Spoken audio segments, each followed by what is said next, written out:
Hello and welcome back to the Barrett channel today for a brand new video. Today we are joined by my wonderful girlfriend Christine for the first time in a Barrett signature walk and talk video. We are in Baihualing forest, which is with trees in white. Usually forests do have trees, so that does make sense. Yeah, you're not wrong. Which is in Hulunbuir. We are traveling, as you probably already are aware by the time this video goes up.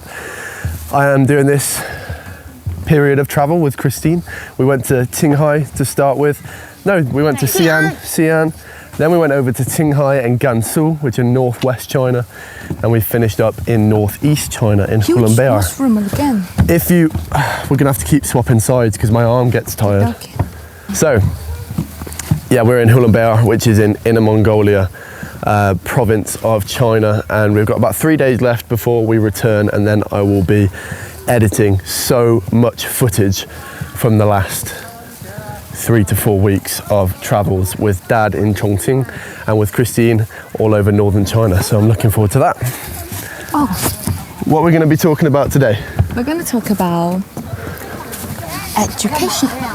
Yeah, comparing education, because obviously I grew up in England and I went through the English education system. And we are with a similar age. We're with similar age, of course. And so it's what better person to talk about education with than someone who's lived through it in China. And received different education. Yeah, totally different. The first thing, tell people what you do. Right now? Yeah, like what work do you do? Because that's the first thing we're going to go on to. Anyway, I'm a teacher in a training school, and I teach some junior middle school, but their English level is literally another level. Honestly, it really is. Like some of the stuff that your students do, I imagined that we would do when we were the same age, but they're doing it in a second language, which is insane. And that brings me on to the first thing that is totally different from the English education system to the Chinese. And that being, it's a bit different in rural areas, of course, but in the major cities, Chinese people here tend to have they're pretty wealthy, a lot of Chinese here. Trees in front. And there's a big culture of getting extracurricular classes, which is, I need to catch my breath again, what's going on? Because you are holding that, and you're speaking, I know. And you're walking, and you are carrying this, and you're carrying water. You're doing everything. Yeah, you're not wrong. So, I want to take a picture of that. Can we walk back round to it? Can we carry on and then walk back round to it? Quirky. Come on, we'll come back. We'll come back. I want to take a picture of the quirky house. Okay. 熊出没. They'll love it. So, the thing I was talking about was extracurricular classes. Christine's just taken a photo over there. She's still here with me. But yeah, so in China, a lot of the people in the major cities will get extracurricular classes. And in England, I knew maybe 2 or 3 people that got classes outside of school out of about 300 people. It's really not that common. But here in China, tell us about it, Christine, tell us. Huh? Tell us about it. About what curriculum? Extracurricular classes here in China. Okay, right. I'll just take my students as example. So as I said, I'm working in the training school. So obviously they'll come to my classes every weekend. So I work on Saturday and Sunday. So for my students, I would say on average they'll have curriculum classes for different subjects. So mine is English, and they'll also in our company they also have like Chinese, math, English, especially right now chemistry. Yes, chemistry, and some of them even take programming. Yeah, it's like class. I didn't tell you. Yeah, so many different ones. Like for them, on average, they'll just have an afternoon for their break time from their schooling. Does that make sense? Absolutely, because when I was growing up, we pretty much had free time after school, especially at that kind of age. We might have had 1 hour of homework, and then from about 5 o'clock till when you go to bed is free time. And I actually spoke to one girl, and it was Friday, and I was like, She was about 10 years old, and I was like, are you excited for the weekend? And she said, no, I have more classes on the weekend than I do in the week. And I've just never heard anyone say that in England. So that's the first big difference. We can move on to what you were just on about times now. The times in the schools in China and the UK are very different. What sort of times would you start? How long would you have for lunch, and when would you go home, roughly, in Chinese school? Okay, we'll start our school at around 7:30 and have our lunch time for 2 hours. Actually, it's for both 2 hours for both lunch and also the nap time. Makes sense. And finish the class at around 4:30. That's not too different, to be honest. I don't know of any schools in the UK that start that early though. We would usually go to school at about 9. Our first class was 9:30. I think that makes sense because we have, in the morning, the first class we have to read. And then we would actually only have 40 minutes for lunch. And that's because no one in the UK will take a nap at lunchtime. That's a very big culture difference. A lot of people in China will take a nap when they're at lunchtime, adults and kids. Yeah, you're not wrong. And then finish school, that's about the same time too.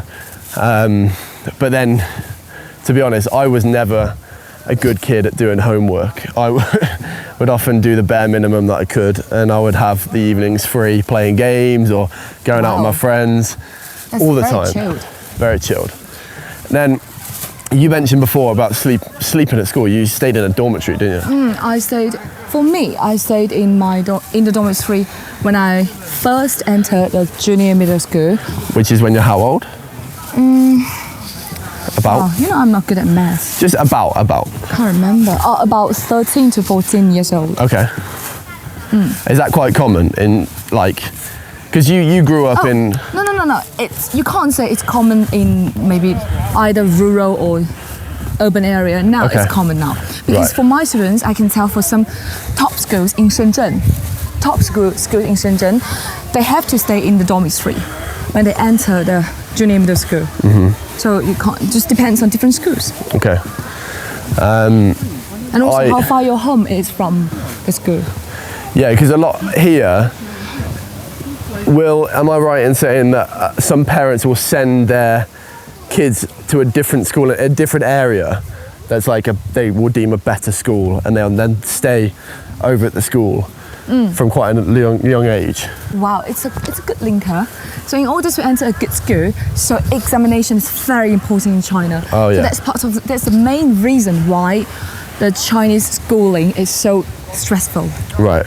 Look, I'm going to tell this, I'm going to educate you about very important exams in China. The first one is about from the primary school to the junior middle school, which is 小升初. And another one is from the junior middle school to the senior high school. Which is 中考, right? No, that's not. Oh. 初升高. And the last one is very important. So the first two ones are basically for the last one. That makes Okay. sense. The last one is 高考. Oh, just now it was 中考, you're right. 高考, which is like college entrance examination. So especially in China for primary school, we have six grades, right? 6 years, which is 6 grades. So for the last year in the primary school, it's very stressful for the students. And also for the last year in junior middle school, it's very stressful. The most stressful time is the last year in the senior middle school. Oh my God, that was a nightmare for me. I took that twice. Is that what you want? Yeah. So there's a serious amount of pressure when it comes to 13 years old, right? Because that exam, what you get on that exam is going to shape your future education, isn't it? Oh, another question. Maybe you might think, why is studying in the university is so important in China? Yeah. Because that's kind of a different thing. Yeah. Because let me just add to that. I've had awkward times with people in China because if people will always ask me, what university have you been to? Yeah. I haven't been to university. And that's seen as a really undereducated thing in China, isn't it? People will make judgment about me if they don't know what the Western world is like. So carry on. It's different here, Right. isn't it? So first you have to mention the broad environment in China. Yes. Because obviously the reason why we receive education is directly about career. You might not agree with me, but mostly. Yeah. So in most of companies, especially good companies in China, they need degrees. They need degrees, especially they don't only need degrees, but also they emphasize which university you graduate from. So I see. I'm not that clued up on why this is, so maybe you can educate me about this. But like, what do you mean by why what? I don't understand why. If you haven't been into university in the UK, it's not seen as such a. It's not seen as such a terrible thing as if you haven't been to university here, and I don't know why that is. Like, because you can still become quite successful if you haven't been to university in the UK. But is that not the case here? Would you say? I wouldn't say you could not be successful if you don't enter into good universities. It's just about employment situation in China. So a lot of good companies, they emphasize the degrees. So they see your degrees first. I mean, in general, they see the degrees first. Yeah. Yeah, that's it. That's definitely the same in the UK. However, I think it's changing in more recent years, because my dad actually has a good example of this. You can go to a job and you can have all of the certifications that you need on paper, but then the person is actually not fit for the job at all. However, especially in something that's practical, like he owned a computer shop, and this guy was an computer engineer. Oh, I see what you mean. So this guy, he employed this guy, he had no high level education, and it ended up being his best employee. And that's something that you can't get by going to university. I see what you mean. It's about, like just now, like what you said, it's about experience. So you can earn experience over time, but for the graduates, when you just graduated from the university and you have to find jobs as quickly as possible. That's what I mean. Like, if you want to find good jobs as quickly as possible, you need good degrees. That's it. And what would you say is the destiny for someone who hasn't been to university, typically? In China? Yeah. Okay. Oh, this is a really good question. Well, I think you need another video for it. Just in short. They'll choose different. My arms are getting roads. so tired. One is obviously entrepreneur, which is like they employ themselves. Sure. Two is to join the military. Okay, yeah, that's quite similar to the UK, I would imagine. Okay, three, it's about what's that word? Wait, what's that word? I can help Vocational. Yes. Vocation, like the university only focus on vocational courses. Right. The college only focus on the vocational courses. And four is just work. Just work. Like, you don't have any degree. Oh, if you don't have good degrees, you just do some like manual labors. I'm not going to dive any more into that because I want to talk now about punishment. So, etc. yeah. So, in England, as far as the punishment went, by the time that we grew up, and in my generation, there was no longer any violent punishment. That used to happen 20, 30 years ago, but that's completely eradicated now. As far as our punishment would go, would be maybe you have to stay in a classroom for lunchtime if you do something not so bad. Oh, that's the same. And then if you do something that's deemed pretty bad, you'd have to stay after school for an hour. And then if you did something really bad, maybe you had a fight and you knocked someone out or something like that, you might get expelled from school, which means you completely gone from the school.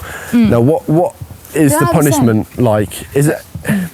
Because one thing I'm going to mention, I've noticed that's different, is punishment in UK schools is kept private.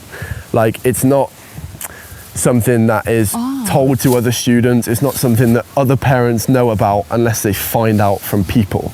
Oh yeah, that's quite different. Yeah, because tell me why I say that, because I've heard what happens here in China. Well, I remember when I was in my senior high school, because when you are in the senior high school, you're not allowed to be in relationship. Really? Oh, you don't know that? No. Wow, interesting. And What, the school don't allow you? yeah, the school don't allow Oh, you. right, okay. And then, I mean, in my generation, Yeah. and in this generation, which is in junior middle school, where am I? Anyway, so I remember there were a couple found by the principal. Right. And then the principal announced their affair. yeah. Told everybody knew it at that time, including their parents. So there were no privacy. And That makes sense. would their parents be like ashamed of them? Would their parents not be happy about that at all? Yeah, sure, they'll be ashamed. Okay. So what about other type of punishment? Like if, Oh, homework, which is the punishment I'll give to my students. so are you saying that if you did something that was quite bad, it would be broadcasted to the school and the parents? Okay, that's interesting. Yeah, that's it. Because that is quite a bad punishment, because it's a massive loss of face, isn't it? Anyway, that has gone on for way too long. So we're going to end it here. Christine can be quite long-winded sometimes. I'm only joking. I'm very long-winded, you're right. I am the same. My honestly. students I'm the blame same. me on it too. Is that right? Blame it on me, yeah. Blame it on me. Anyway, that's going to be the My end. student blame it on me too. Cut! Okay, my student blame it on me too. Let me end it then. So that will bring us to the end of the video. I just wanted to give you a bit more of an insight onto the education differences. I can hear an animal down there. Maybe Really? it's a snake. Is it a snake? Oh my god, that's a poison, a toxic snake. Anyway, that will give you a bit more of an insight into the education differences between the UK and China. So hopefully you did enjoy Christine's first time on the Barrett Walk and Talk show. As I said, keep tuned, as we will have loads more content coming very soon when I get back to editing. If you would like to support us, you can do so in 3 ways, which I will pop up on the screen here. One is WeChat, second one is Buy Me a Coffee, and the third one is Patreon, where you will get more exclusive content. Please like, subscribe if you haven't already, and we are signing out now. Any last words? Let's enjoy the view in the forest. Okie dokie. Until next time, give it a Barrett sign out then. See you next time.